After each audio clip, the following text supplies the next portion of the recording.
নমস্কার বন্ধুরা, এসপি ব্লগের নতুন একটা ভিডিওতে তোমাদের সবাইকে স্বাগত জানিয়ে আজকের ব্লগটা শুরু করছি। তো দেখো এখন বাজে বেলা ওই 8টা মতো, আর আজকে হচ্ছে সোমবার। তো আজকে না আমাদের একটা বিয়ের নেমন্তন্ন আছে, খুব কাছের মানুষের বিয়ে, সেটা তোমাদের সাথে পরে শেয়ার করছি। আর এখন দেখো আমি একটু গাছগুলোতে জল দিয়ে দিলাম, কেননা আমাদের আস্তে আস্তে রাত হয়ে যাবে। আর এখানটা দেখো সাদা রং করা না, তো খুব ময়লা পড়ে, খুব ধুলো পড়ে, বুঝেছো। তো সেজন্য ভাবলাম যে এই জায়গাটাকেও একটু জল দিয়ে ধুয়ে দিই, তাহলে পরিষ্কার হয়ে যাবে। আর এই যে দেখো বন্ধুরা, আমি রেডি হয়ে গেছি। এই ড্রেসটা আজকেই আমি মিন্ত্রা থেকে অর্ডার করেছিলাম, কেননা বুঝতেই পারছো গরম পড়ে গেছে। তো আমি চেয়েছিলাম না কটনের মধ্যে কিছু একটা পরে যাব। আমি রাস্তায় বেরিয়ে পড়েছি, আর একে একে বাপি, মা, ছেলে সবাই আসছে। আর দেখো বউয়ের জন্য একটা শাড়ি নিয়েছি।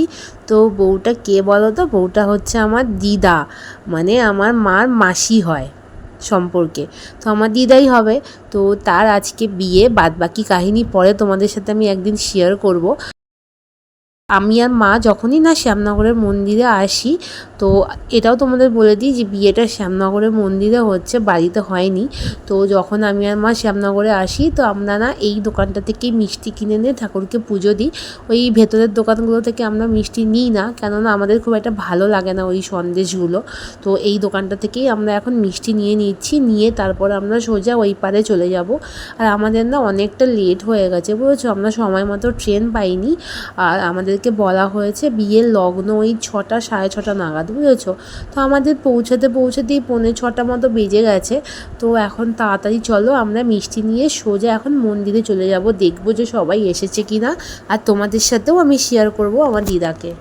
তো চলো তোমরা দেখতে থাকো পুরো ব্লগটা, আশা করি তোমাদের ভালো লাগবে।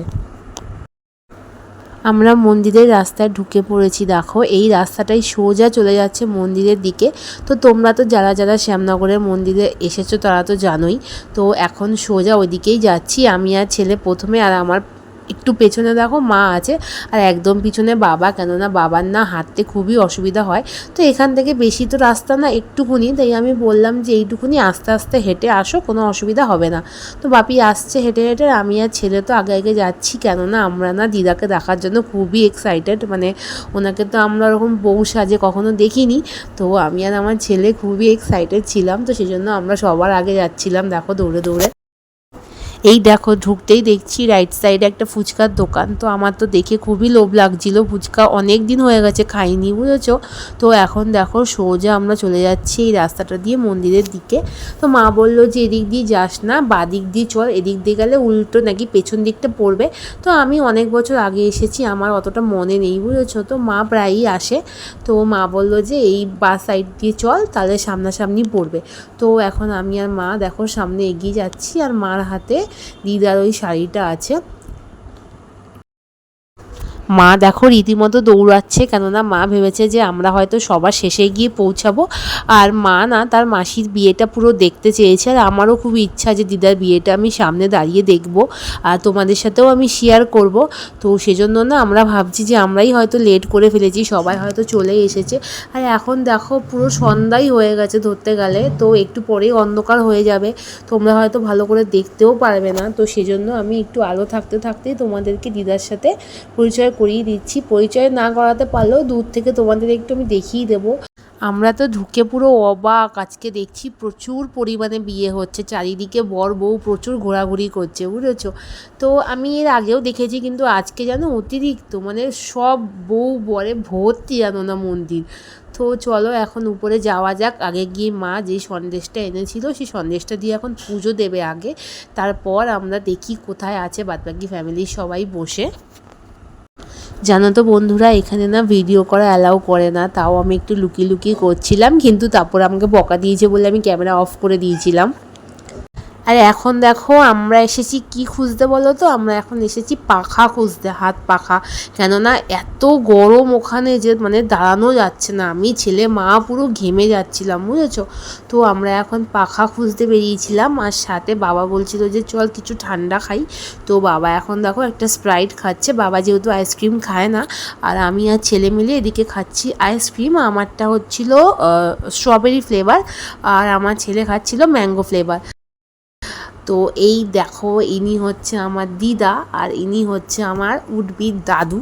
তো কেমন লাগছে তোমরা জানিও। এখন না পুরো অন্ধকার হয়ে গেছে, তো সেজন্য না ভিডিও আর ফটো ভালো করে ক্লিয়ার আসছিলই না, কিন্তু আমি তাও চেষ্টা করেছি তোমাদেরকে একটু দেখানোর। এখানে না যতজন লোক দেখছো তার প্রায় অর্ধেক হচ্ছে মেয়ের বাড়ির লোক। তো ছেলের বাড়ি থেকে না সেরকম কেউ আসেনি, ছেলের 2-1জন বন্ধু এসছে, আর যে ঘটক মানে যে বিয়েটাকে ঠিক করে দিয়েছিল সে এসছিল। তো সবই এখানে আমাদেরই ফ্যামিলির লোক।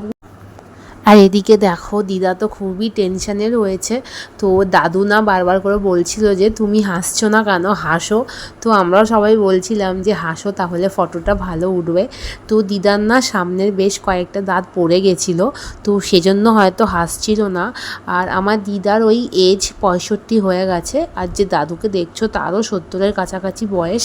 আর এদিকে দেখো আমার মা, দিদা আর একটা কাকি সবাই এখানে বসে রয়েছে, আর বাদবাকি সবাই না মন্দিরের ওই দিকটাতে গেছে, মানে যেখানে বিয়ে হবে। তো ওইখানে আমাদের আগে আরও প্রায় 6-7 জন দাঁড়িয়ে আছে বিয়ের জন্য। তো সেজন্য আমাদেরকে ওখান থেকে বলা হয়েছে যে আপনারা বসুন, সময় হলে আপনাদের ডেকে নেওয়া হবে। আর এদিকে দেখো আমরা একটু ঘোরাঘুরি করছিলাম, আর চারিদিকে সবই বউ বর সবাই দাঁড়িয়েছিল, তাদের ফ্যামিলির লোকজন। তো ভালো লাগছিল না, গরমও লাগছিল। তো ভাবছিলাম যে অনেকটা রাত হয়ে গেছে, কখন বাড়ি যাব। তো এখন সেজন্যই এখানে বসে বসে আমরা আলোচনা করছিলাম যে কখন আমাদের ডাকবে। পিছনে দেখো বন্ধুরা কত বড় একটা শিবলিঙ্গ। তো তোমরা জানো আমার বিয়েও এখানেই হয়েছিল, মানে আমার বিয়ে শ্যামনগরেই হয়েছিল। তো সেজন্য না আমি যখনই এখানে আসি আমি খুবই ইমোশনাল হয়ে পড়ি। আর এদিকে দেখো আমি একটু ভিডিও আমার তুলে নিচ্ছিলাম, কেননা পুরো ড্রেসটার না ভিডিও আমি করতে পারিনি বা কোনো ছবিও তুলতে পারিনি। আর এই ড্রেসটা তো তোমাদের বললামই আজকেই আমি মিন্ত্রা থেকে অর্ডার দিয়েছিলাম। তো আমার কাছে বাদবাকি অনেকগুলো চুড়িদার ছিল, কিন্তু গরমের মধ্যে না আমি ভাবলাম যে একটু সুতির জামা কাপড় পরি, তাহলে কমফোর্টেবল ফিল হবে। আর এদিকে দেখো দাদুর বাড়ির লোকজন আর আমাদের এদিককার বাড়ির লোকজন না সবাই মিলে বরের সাথে ইয়ার্কি করছিল। তো বলছিল যে বউ কেন হাসছে না, বর হাসছে বউ হাসছে না, চুপ করে দাঁড়িয়ে আছে, তো বউয়ের কি বিয়ে করার ইচ্ছে নেই। তো সবাই এরকম করে ইয়ার্কি করছিল। তো একটু পরেই আমাদেরকে ডাকবে, তারপর আমরা যাব যেখানে বিয়ে হবে। বন্ধুরা আমি বিয়ের ভিডিওটা না নেক্সট ব্লগে তোমাদের সাথে শেয়ার করে দেবো। তো এখান থেকে আমরা এখন সোজা চলে যাব যেখানে বিয়েটা হবে, সেইখানে আমাদেরকে একটু পরেই ডাকা হবে বলেছে। তো সেগুলো আমি সব তোমাদেরকে কালকে ভিডিও দেব। তো আজকের ভিডিওটা আমি এখানেই শেষ করছি। যদি ভালো লেগে থাকে ভিডিওটা একটু লাইক করে দিও আর চ্যানেলটাকে সাবস্ক্রাইব করে দিও।